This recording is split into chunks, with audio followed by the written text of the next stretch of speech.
I've started talking recently about a concept that I'm calling win bigger. And I think on the surface level, when you hear that phrase, I think most people will probably think something like, well, be more ambitious.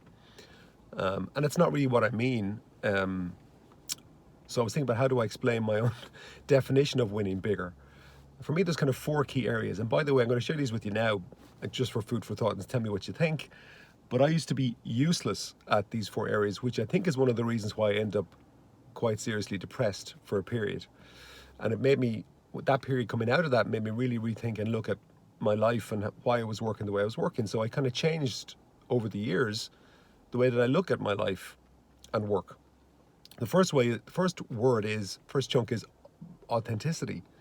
You know, how true are you really being to yourself in your work, in your life, and how you show up?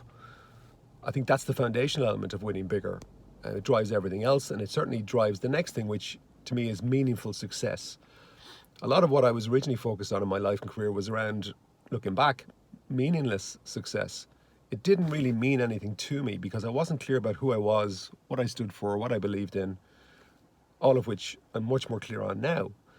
And then once you're kind of clear on your authentic self, and then your meaningful success, well then I think it's time for the third thing, which is being more audacious and thinking bigger, because your foundation is much stronger and built on not on sand but on something very solid.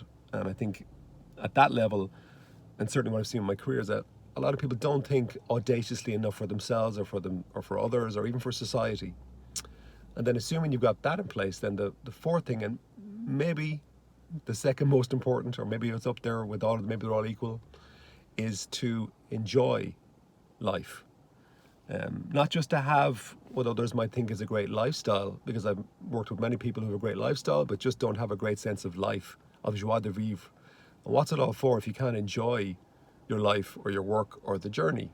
So they're the kind of the four chunks that I see in winning bigger. Now let me know what you think if any of this resonates.